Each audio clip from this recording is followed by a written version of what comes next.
welcome. Hello. Thank you for joining us today for our webinar called Journey with GenAI, Real World Applications and Current Progress. Hopefully most of you here today have an idea of who the WFA is. As this is an open webinar, here's a quick overview. This is us. We're a not-for-profit membership organisation and we've been around since 1953. And since then, we've been representing the interests of our members who you can see on the screen. So it's great to see a number of you connected today. Welcome to you all. Before I introduce our guest, I'd just like to quickly draw your attention to a recent report published by my colleague Gabby. I actually think Gabby's on the call at the moment, but it explores opportunities and challenges using GenAI in marketing, and it provides some really helpful considerations. For me, it's really accessible. I think there's a lot of jargon out there. Whereas if you're looking for something that kind of cuts through the noise, this is a really great place to start. It is WFA member only content. However, if you're a non-member, you can register your interest to receive the report, and I'll pop the link in the chat in a second. So speaking of cutting through the noise, this session is certainly going to do that. GenAI is everywhere and it can be quite overwhelming, and really whether that's comprehending how it actually is used or what impact it will have on the ways of working or the industry as a whole. So really, it only made sense to invite Marina, CEO and co-founder of Intentful, to provide us with a much needed reality check and update on AI use cases and application in marketing. So without further ado, I'd like to hand over to Marina. Thank you so much for your time today. Over to you. Thank you, Alice. Thank you so much for inviting me, and happy to talk about where AI is right now. So let me share my screen. So today we will talk about what's happening in the world of GenAI, what is beyond hype, and where the world is right now with real world applications and what the current progress is. And of course, we have the focus on marketing and how GenAI is being adopted across companies all over the world. Okay, so we know that ChatGPT changed the world, literally changed the world a little over a year ago. However, if we look from the practical point of view and the practical lens of how AI is being integrated and adopted across multiple industries and companies right now, we're still at the very, very early stages. And there is still a lot of misconception about what generative AI is, while we are moving way further beyond just the initial hype and how cool this is, there is still a lot of perception that ChatGPT equals all things AI. And ChatGPT and OpenAI obviously are fantastic organizations, and we're very grateful for them for advancing the world of AI. However, there are so many other things that can be done with AI beyond ChatGPT, especially in marketing. Most companies in the world are now looking at how and where they can start integrating AI in their workflows and how they can get those efficient. The key thing to keep in mind, and I mentioned this at every single presentation that I do and at every single conversation that we have with our customers, is please remember that you can teach AI pretty much anything that you would like it to know. This is a foundational layer of when you start thinking about, so how can I start applying AI in my work? What can it do? What it cannot do? This is foundational, and it really becomes our co-intelligence. Since we started our company's GenAI journey 3 years ago, we have always been saying that it is not meant to replace human jobs. It is not meant to kill creativity. No, it is a tool that we can all use in a very, very smart way. And co-intelligence is a fantastic way to describe this human and artificial intelligence combined. There is one book that I would like to recommend. It actually, in fact, it has not been released yet. I think the release date is in a couple of weeks from now. But I follow the professor Ethan Mollick, who wrote this book for many, many years, took several of his classes. And what he has in this book is actually explaining what we need to be ready for as humans, because really, it is for the first time in millions of years that there is another form of intelligence that we will now live and work with together. And it is all in our hands how we can use it in a smart way, how it can augment, how it can replace sometimes maybe human thinking, but how we can also use it for in our work. There was another phrase that I heard recently that quite soon we all will have all sorts of smart AI assistants that will be helping us in anything. And if you look at it again from the helicopter sort of point of view where we are right now, it is definitely moving in this direction. We're getting that form of co-intelligence that will help us do the work. When we look at it from the marketing perspective, and again, thinking from the co-intelligence angle and thinking from that foundational perspective of that you can teach AI anything you would like it to know, there are three core things that there is so much more that you can do, but there are three core things that you can teach it from the marketing angle as well. One is the facts, what you would like AI to know about your brand, about SKU, about pricing, about ingredients, about anything, about brand guidelines, voice style. Voice and style is actually the second one, because sometimes your brand can have a voice that is for B2C customers, and other times it can be PR and so on. So all of that can also go into training the model and then having your own brand AI model. And the part that I like the most, I actually like, I keep saying this also every time that there are so many things that I like, and I keep saying this is the part that I like the most, and then 2 minutes later I will say that this is another part that I like the most. But going back to building the AI model, so you have the facts, voice, but on top of this you can add multiple data insights that you would like to inform AI about. And when we talk about the use cases, I will give an example, but basically you have that co-intelligent assistant, co-intelligent tool that you can shape in any way that you want, and you can tell it any information that you would like it to know that then later, and I'll come back to that slide in a second, can turn into thousands of use cases and thousands of ways. Speaking from the marketing angle, once you have the GenAI model that knows your brand, you can use it in so many ways. From, let's say, content creation perspective, once the model knows the facts and voice and style and speaks multiple languages, you can turn this into any channel of your choice. It can be used for e-commerce, it could be used for search, it could be used for data analysis. But again, this is just foundational. Have your own AI model and then use it in any way you want. And because you can have AI that knows everything that you want it to know, the results can be at a scale like never before. So that was the foundational and sort of theoretical part where the world is moving right now with GenAI and what's possible. But let's take a look from the reality angle, what it takes to get there and what the adoption journey is. Of course, I cannot use the company names in my examples when I talk about use cases or when I talk about some of the hurdles that companies overcome with.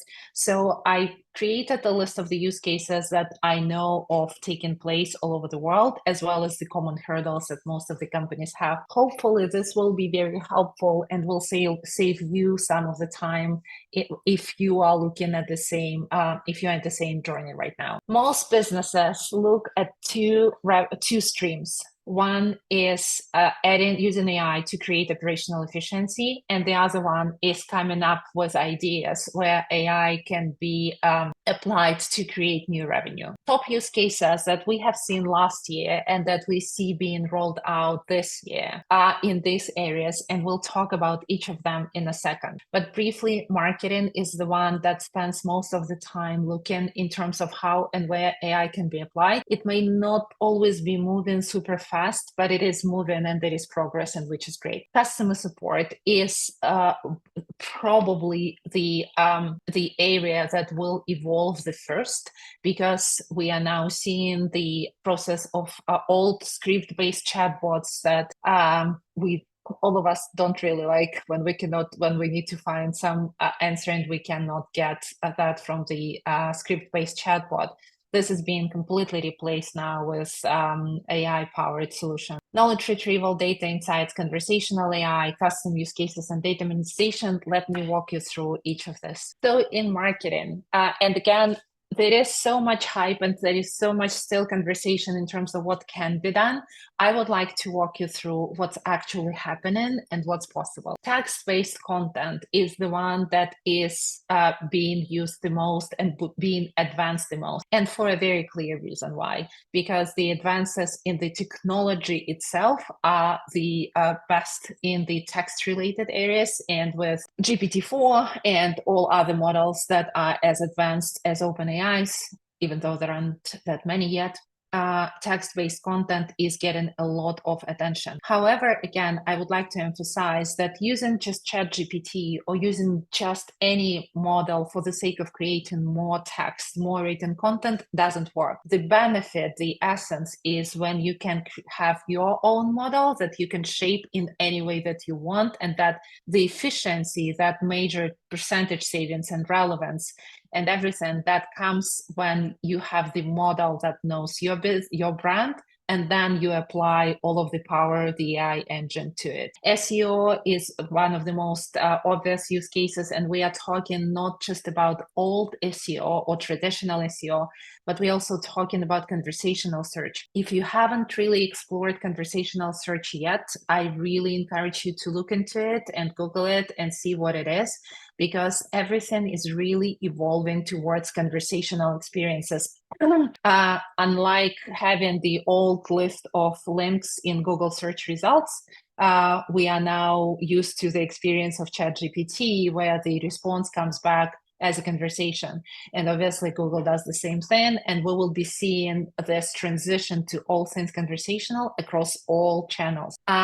Social media is also one of the easiest use cases to start with. When you have your own model and then you have your goals and objectives and target audiences and everything, you can have your social media plan ready in under several minutes and ready to get published in an hour after the initial review. And then it is the easiest and fastest to estimate the results, because you can quickly see the engagement, the performance, and so on.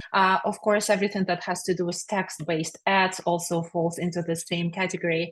And one of the evolving and growing categories for using AI is e-commerce product detail pages, because, and again, this is also an area that will continue being evolving along with the technology, because right now, most companies use the same PDP for most of the retail content, whereas AI makes it possible for you to scale to a degree where you can create custom adjusted PDPs depending on the retailer. Images and video have made a lot of progress during the last several, I wanted to say months, but really weeks as well. However, it is not yet there for production purposes. Most likely by the time we have our next conversation, it will be completely different. But what I also would like to mention here is that images and video will continue evolving, and most likely exponentially in the next several weeks. Well, maybe weeks, but months for sure. Why is that? In addition to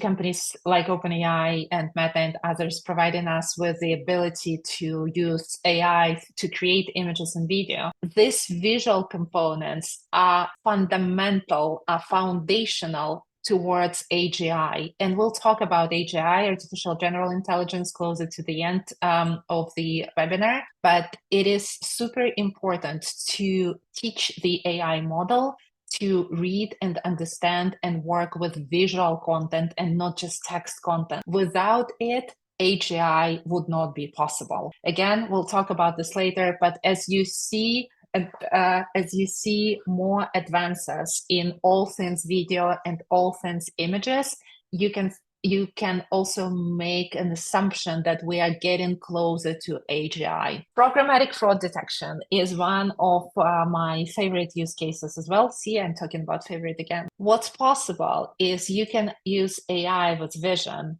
to detect websites that are made for advertising. And I'm sure we will be seeing a lot of this coming from programmatic companies and from the media agencies soon. It is still in the very early stages. We're also working on MVP for this one. It is amazing what the technology can do and how quickly it can understand what the website is about, if it is MFA or not. But then I had a conversation with a company literally a couple of days ago, and we talked about this, and they said, oh, but does that also mean that this can be applied towards understanding if there is relevance in a platform where you are advertising for your brand? And the answer is yes, absolutely. So we will continue. Again, this is still very early, but most likely sometime next year, we will see a number of products that take all things efficiency in media placement as well to a completely new level and to completely new engagement and laser focused connection with the customers. All things loyalty programs are huge because AI allows you to better understand the segments of your audience,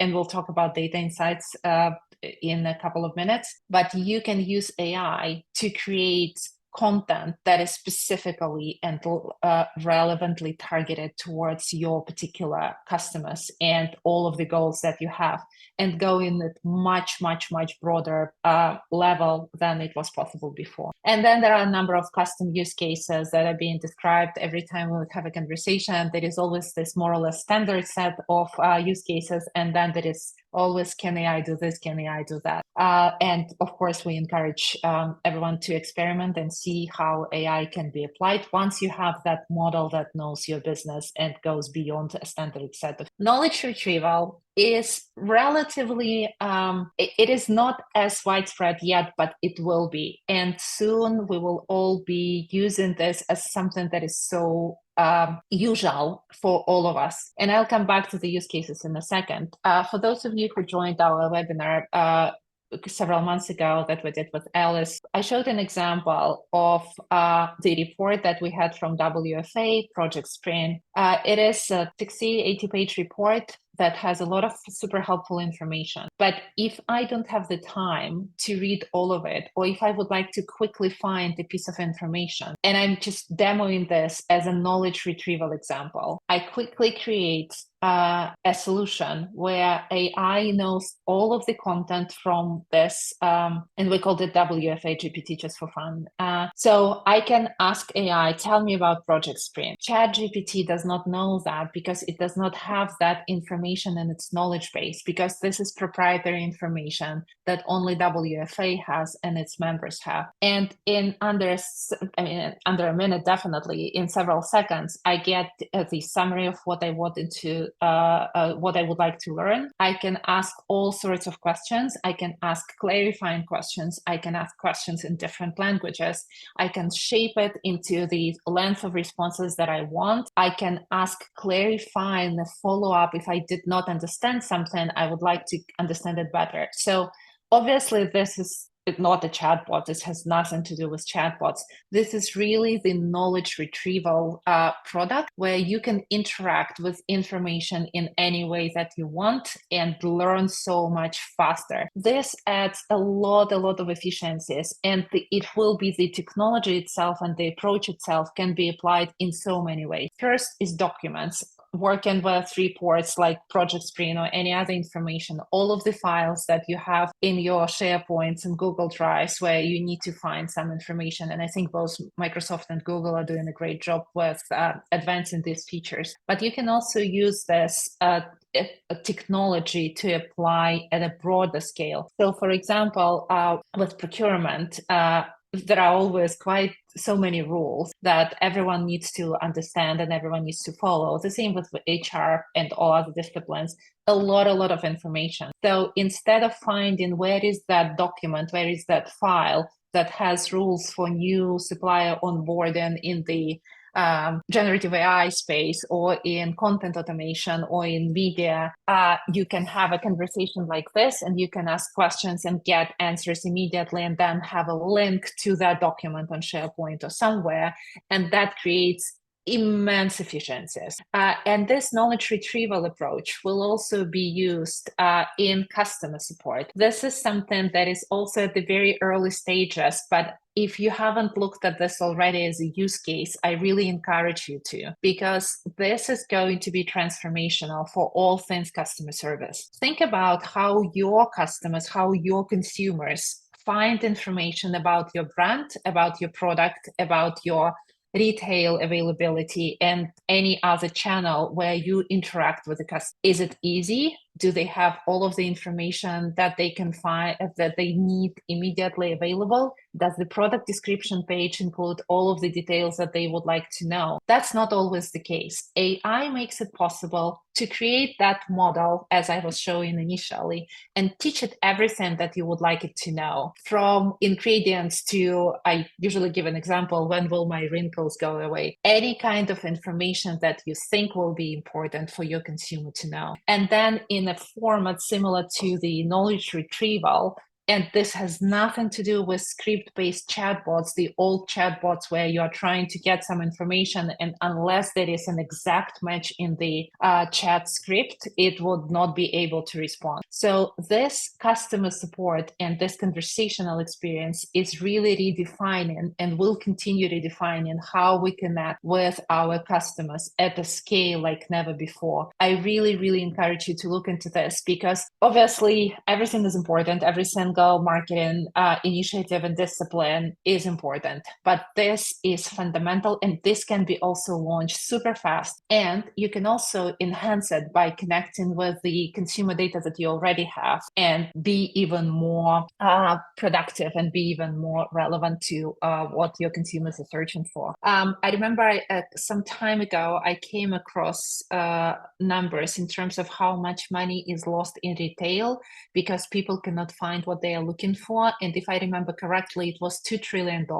that is lost every year by merchants and retailers because customers cannot find what they're searching for. So again, keep this in mind, knowledge retrieval for customer support. Another use case that is very actively being looked at by data departments and research departments all over the world is how to apply AI to work with data insights. The key advantage here is you can, I like calling this having conversations with your data, and you don't need to be a data scientist to understand everything that the company has. Each company has so much information and so many data insights. It is often used for all things media planning, but it is not as frequently used for actually informing the decisions that we make in marketing. By applying AI to explain that, to let us understand and go on a actually not just overall quantitative, but also qualitative level is mind-blowing. One of the again, examples that I would encourage you to look at is social listening. And this is also, I know, that's something that the companies are looking at actively. So social listening, obviously, of course, existed for many years. There are different types of reports. Some of them are quite simple and that just include, sentiment analysis and the number of times the keyword was used. But what you can do now is you can drill down into every single conversation and then extract insights that were not possible before with just simple automation. AI makes it possible to analyze it and also make it not just like, one report, but you can have a conversation with that social listening summary. Ask it about trends, ask it about what people are concerned about, ask it about really anything that you want. You can also detect new trends through social listening way beyond just looking at the number of keywords that were used, or if it is negative, social, positive, and so on. So this is a use case that is brilliant for those who would like to understand their customers more and then use this information to inform their marketing strategies. The same applies to having a better idea about media performance. So how do we look at going beyond the engagement rate or just the number of clicks or any other campaign metrics that you have? You can now use AI to read those reports and to get a better idea about what is happening and why that is happening, connecting the dots between the creative that was used in this campaign and the previous campaign and the campaign before, with the performance results, with the target audience, where it was placed, and so on. And again, you don't need to be a data scientist. It can be shaped in such a way that anyone who understands the subject matter can get as much information as they would like. And again, not just for understanding, but for creating efficient campaigns as the next round. I'd like to go back for a second to the customer support and data insights, because these are all connected. When you integrate this new way of interaction with the customer, this really becomes one of the most valuable sources of consumer insights that you can get, because you know exactly what they are asking about and what they are interested in their natural language, not a chatbot, traditional old chatbot scripted response, but you know what people actually want. And then you get that information to understand, is my marketing correct? Is my content correct? Am I addressing the right pain points? What needs to be adjusted? And then it becomes a cycle: engagement, insights, analysis, adjusted content or marketing strategy, and the cycle continues. Conversational AI is also, as a conversational AI is not new, but the way it is evolving and will continue evolving in the next probably 12 or so months is super, super valuable for all of us who work with consumers and marketing. First is you can add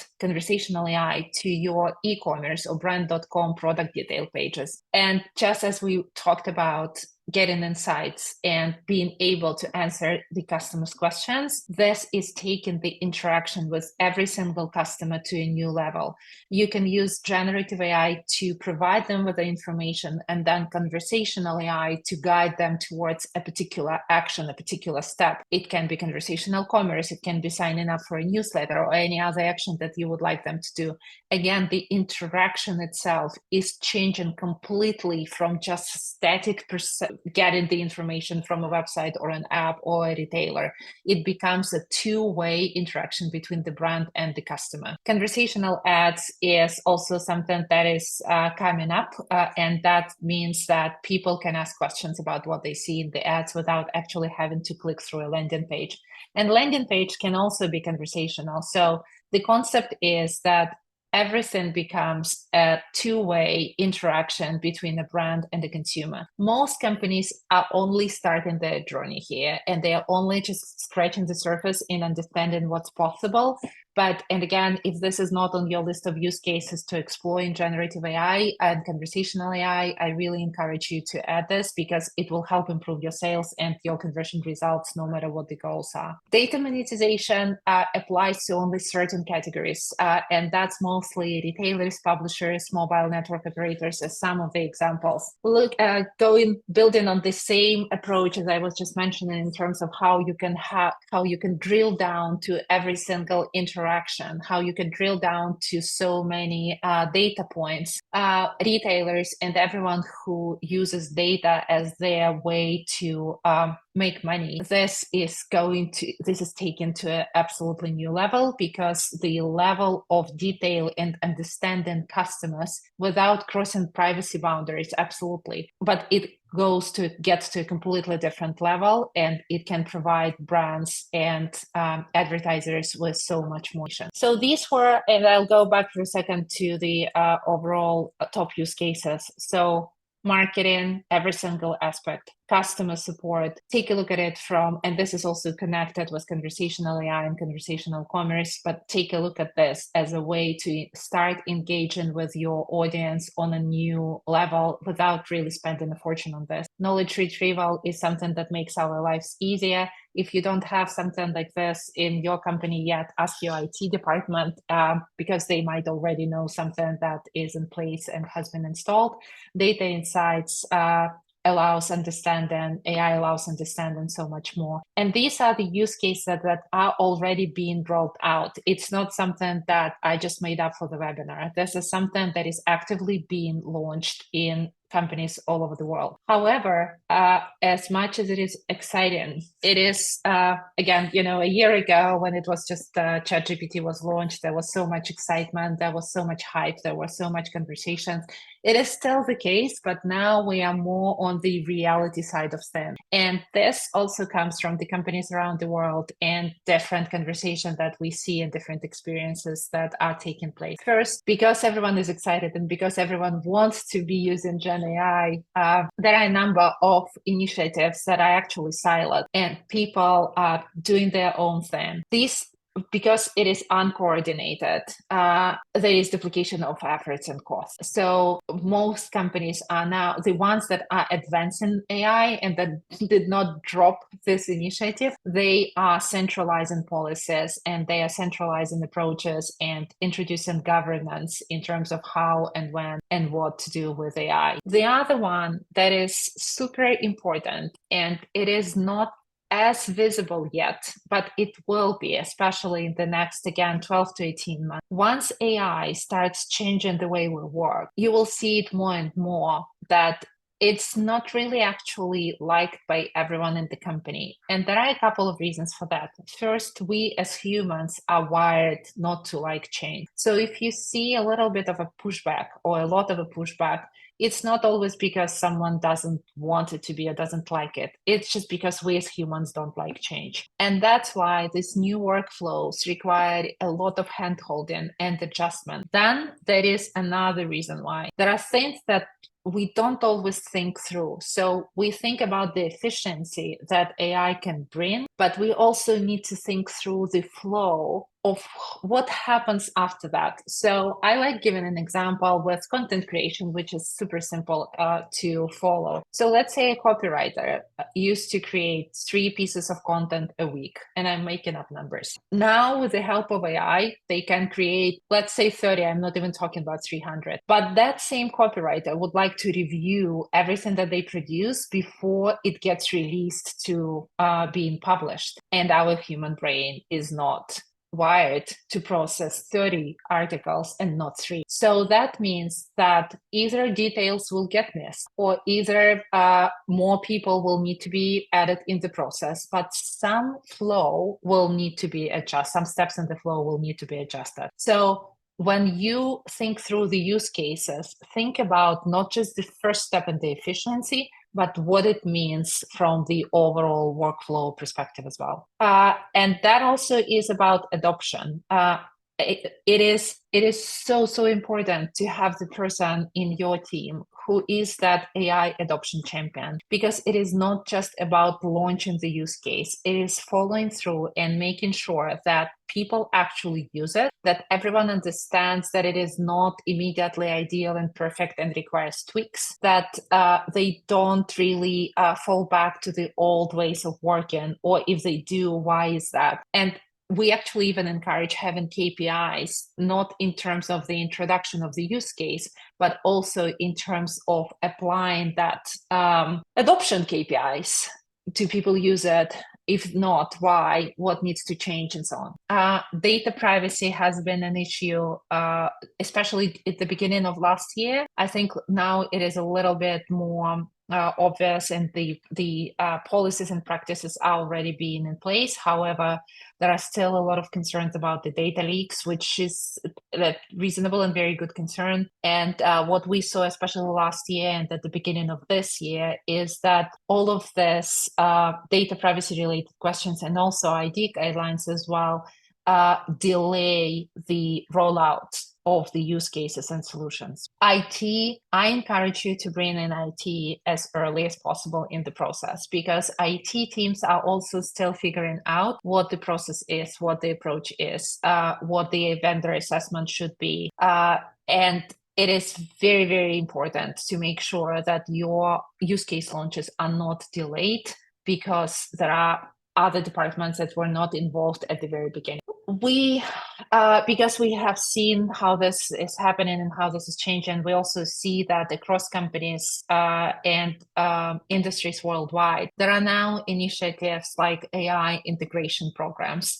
This is one from what we use in our company as when we have conversations with our clients. It may look too thorough, but we also think that it should be clear but thorough, because AI is new and will continue being new because the technology is evolving non-stop. And that's why it is important to have a really structured approach with clear responsibilities, with clear who does what, with clear goals and KPIs. Definitely start small, definitely start with a phased rollout. We have seen a couple of examples where everyone wants to launch so many things at the same time, and at the end it just all fails because there was no foundational process at the beginning. The foundational setup can include things like including the AI steering team, and then including key stakeholders that their role is not to make things longer or more difficult to launch. Their role is to make sure that the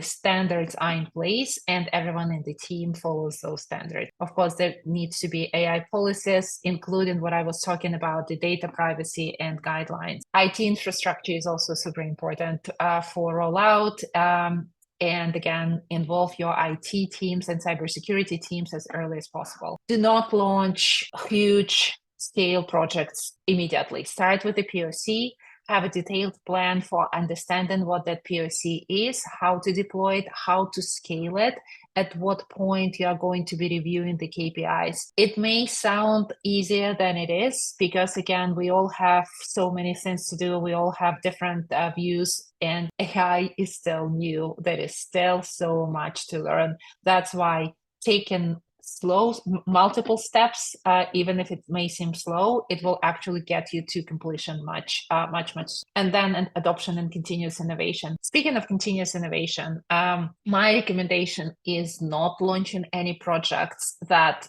take more than a year to roll out, because technology evolves incredibly fast, like nothing we have seen before.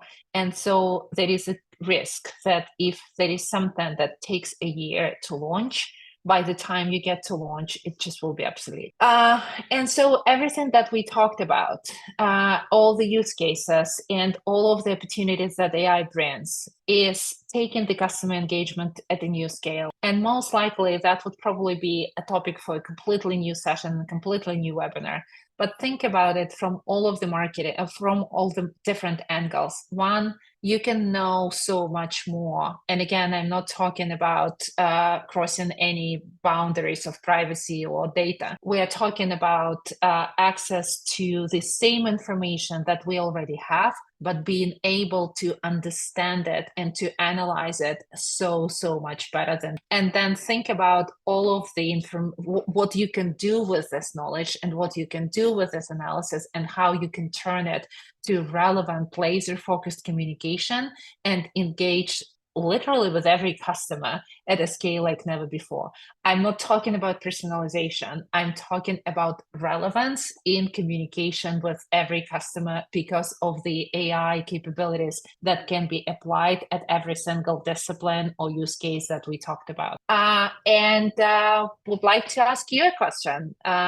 Where is your company in adopting GenAI solution? So if you can choose, okay, I cannot vote, too bad. Alice, please let me know when we can continue to the next slide. So it's actually, I have just one more. Okay, oh great. This is very interesting. This is what we are also seeing as well. So most are just getting started. Multiple initiatives underway. That's fantastic. Waiting for a green light from legal and IT. And not considering yet. Yes, that seems very true. Thank you for providing your answers. So one other thing that I would like to mention. Okay, so major transformation that is coming in the next, well, we don't really know when. I would say that it's not the AGI that is coming in the 12-18 months. No one really knows when that is going to happen. But let me talk a little bit for a second about this. So major transformation in the next 12 to 18 months has to do with technology and AI adoption in general, because every single company is in one way or another is looking at how and where to start implementing AI. And even from the numbers that we just saw, so whether companies are just starting or already have multiple initiatives underway, that means that all of those initiatives and all of those projects will start getting launched and will start changing the consumer experience. And that changed consumer experience coupled with the further technology advancement will mean that there will be an ongoing cycle of the consumer engagement transformation. And that's what we are going to start seeing more and more in the next 12 to 18 months. I think we're going to see a lot of changes in e-commerce, especially in conversational commerce, that is conversational search first before we get to conversational commerce, and making our consumers' lives so much easier in terms of accessing information and in terms of connecting. And AI would play a huge role in this. In terms of AGI, so AGI is artificial general intelligence, is the moment, and I'm oversimplifying, when machines become smarter than we are. I often feel that is already the case, at least in my case. I often feel that AI knows so much more, definitely, and can provide with much more intelligent answers than I can. But AGI is when it's really able to be smarter than brain. I don't want to paint the scenario that it's a doomsday and robots are taking over the world. It's actually up to us in terms of that co-intelligence. And again, I encourage you to take a look at that book, Co-Intelligence. But AGI, and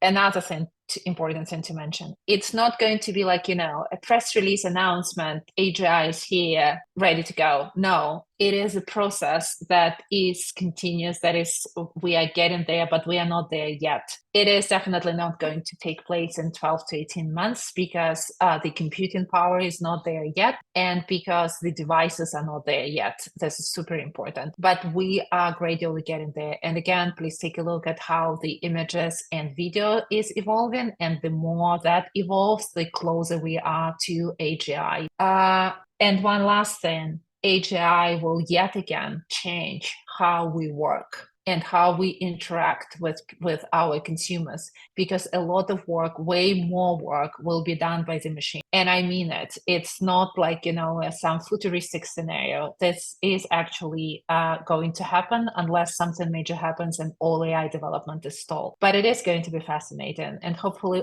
all of us will have more time for ourselves and less time for calls and emails. Thank you. Happy to answer your question. Marina, thank you so much. That was really, really insightful and just very easy to understand in such a complex ecosystem. We do have a couple of questions coming in, so let's get started. So first question, looking ahead, what are some of the best practices for companies to roll out AI after the pilot is done and is successful? So best practices with the rollout of AI. The most important, I would say, is looking at the learnings that you have from the pilot and being as detailed as possible in terms of what went wrong, because things will definitely go wrong.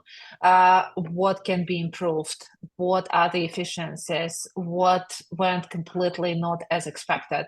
But not dropping that initiative, actually spending more time to analyze it and then looking at it again, maybe doing another pilot if needed before rolling it out, but making sure that all of the learnings are being taken into account. I remember you said in your presentation, baby steps, even when it seems like it's painful. Baby steps is the way forward. Thank you. Next question. What role will human review play when AGI exists? We don't know yet.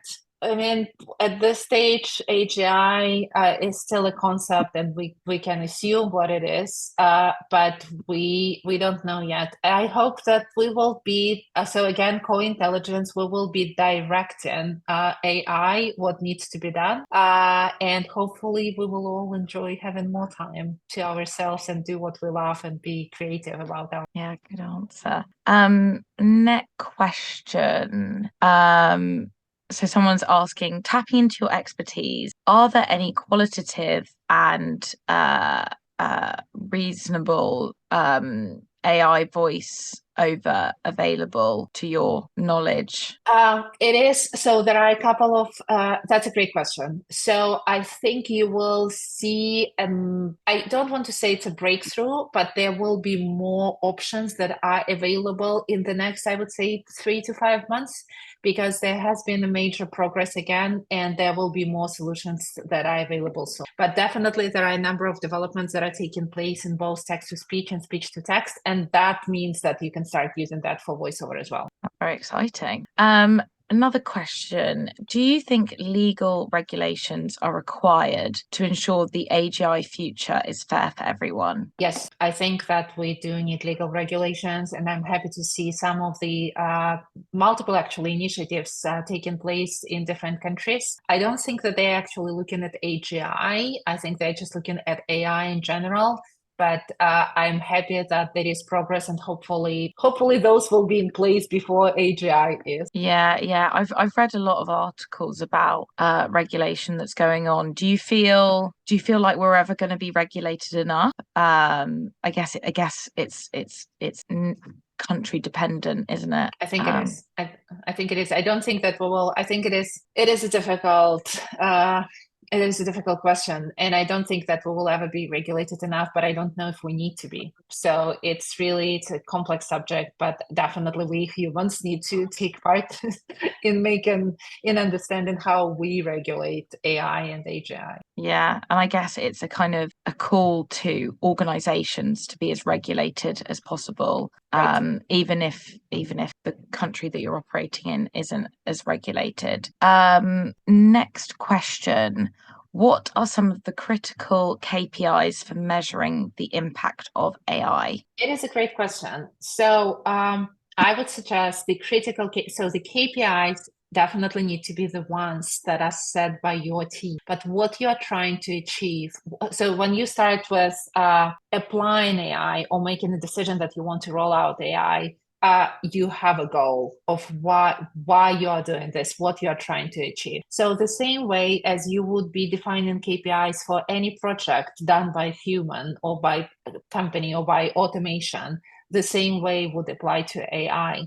But I would suggest also, in addition to obviously implementation and efficiency, looking at adoption and making sure that there is also continuous innovation in place, because it is not just one done and forgotten thing. But again, try looking at it as every other project that you launch, and but definitely decide on the KPIs at the beginning. And then another question is, you spoke about there are people resistant to change. What would your advice be to those that are trying to convince those people that are really resistant to change? I think people are particularly, having conversations with people in the industry. Some people are particularly against Gen AI. So how do you kind of combat those conversations? I'm sure you've had many of those conversations yourself. So what would your advice be? There are so many actually. So one is it's about the results. Once you start having the results, at least from the very small POC that you have, and once you can show the results to people who don't really want to implement AI, their mind usually changes. It doesn't mean that it will change 100%, no, but we have seen it multiple times when the companies that we work with, there is always a champion, there is always someone who is driving, and then there is always someone when you get to a call and you think, oh my God, we're never going past through this approval, because again, for a number of reasons. But then once they see how it can help them and how it brings the results, then the attitude changes significantly. But still, it is ongoing work. It is really not one-time thing, because even speaking from my own experience, and by nature, I like planning. I like when I know what I need to do. I like having my slides ready and everything. This has been not the case for the last 3 years, because I feel like I just planned everything and I know exactly what the product is and I know exactly what we are doing. And then because of how technology evolves and how there is so much going on, you need to be constantly changing and getting used to that change. And it is honestly so uncomfortable. I don't think that there is a way to actually get used to change. And then subconsciously, you start pushing back against some of the changes or trying to find ways how to manage that change. And I think that's something that we all as humans need to look at in terms of how AI will continue changing the way we work and how we need to learn to live with that change. Really interesting. We've got time for probably one more, which is, should we wait for agency tools to be embedded with AI, or should we develop our own custom solutions from a resource point of view? Agencies will hate me when I give this answer, but it depends on how quick your agency is. So, but no, in reality is, I think most of the tools will be embedded with AI one way or another. But it really depends on who your partner is. There are many companies that are quite advanced and they are looking how and where to start embedding AI in everything that they do. And then there are others that don't. So it depends on who you work with, really. Yeah, how quickly you want to start implementing it. Marina, thank you so much. This has been a really insightful session. And thank you everyone for joining. Very quickly before we close, I just want to share this with everyone. Since we are accommodating a North American time zone, I just wanted to make everyone aware that we do have an upcoming event in Toronto in May. It's Global Marketer Week. You may have heard of it, you may not have, but it is our flagship event. WFA members can attend for free. If you're not a WFA member, you can buy a ticket for the conference on Thursday. If you want to know any more information about it, I will very quickly link it in the chat, or please get in touch. So without further ado, I'd like to close the session. So thank you, Marina. Again, thanks everyone for joining. Thank you. And we shall see you soon. Thank you. Thanks, everyone. Thank you.